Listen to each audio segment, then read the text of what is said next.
What the hell? He's figured it out. It's the most annoying thing in the world.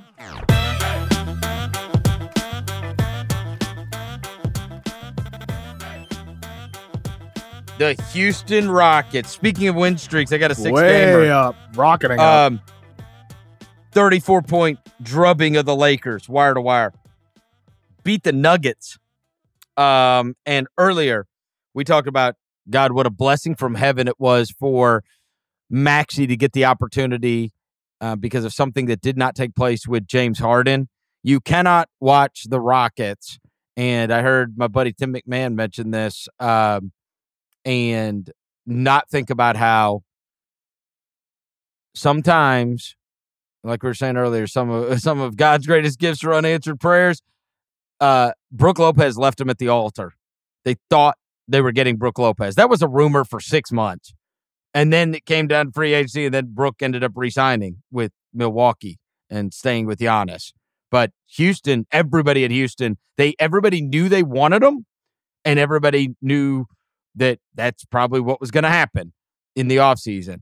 And you think about that happening and getting left at the altar, and the Şengün thing doesn't happen in the same way. It just doesn't. If they go and they spent that money and they get Brook Lopez. If Brook Lopez signs that dotted line with the Rockets, you're not getting this Şengün explosion, which has been 19 points a game, 8 rebounds, 6 assists, and their defense has been good now. I mean, it's by far the biggest improvement in the NBA from last year. Part of that is they just strangle you out in transition. You don't get any buckets. I think Denver had 11 transition buckets the other night. And so they make it a hard game for you. They make you run a play to score. And Udoka has done a good job. They've got Van Vliet, who's doing exactly what you envision Van Vliet doing, which is be able to settle that thing down and run that team. Dylan Brooks has been fantastic for them. If I told you I could not resent that more, it's true. I mean, look, Brooks, the other night, their game, he's been fantastic. He took 6 shots in the game.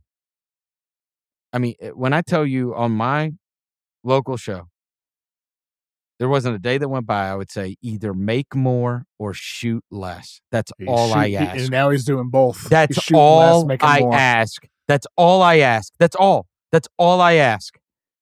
You could be an amazing role player.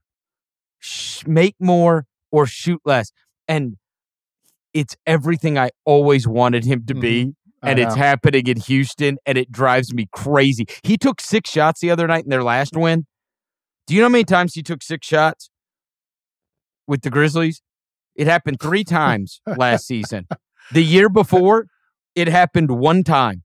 The year before, it happened no times. In 3 seasons, he took that amount of shots 4 times. On a team that had Ja Morant, Desmond Bane, and Jaren Jackson Jr.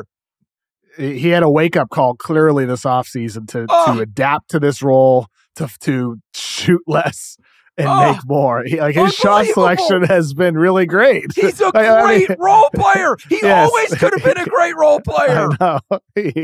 What the hell? He's figured it out. It's the most annoying thing in the world. He has always been stellar defensively. Always. Super impactful. There's no doubt, anytime you're that great defensively, I joked this offseason, I wouldn't want him on the minimum. Of course, you take any player as great as he is to a minimum contract. I wonder if the Rockets had some type of intel that Dylan Brooks is ready to accept the lesser role and play smarter basketball. I wonder, to give him the contract that they did, because right now it looks completely reasonable. Maybe it just was never going to happen. If you're the elder statesman and you're the guy, it'd be kind of like anybody. Let's say you're the guy, you were employee number 1 at the company, right? You can do it your way. You've been there the longest, and I get right? this. And then you say this all the time, and I get it. But at the same time, and then you go to a new job. But then you go to a new job, and it's like, okay, I got to fit in here. Sure. I think I think there could be something to that, but at the same time, like, he's also going to realize that at his old job, other guys surpassed him, which is what made it so frustrating with him in Memphis. That's what was so endlessly annoying watching him with the Grizzlies, where he just didn't get that. So yeah, maybe that is an element to it for Dillon Brooks specifically.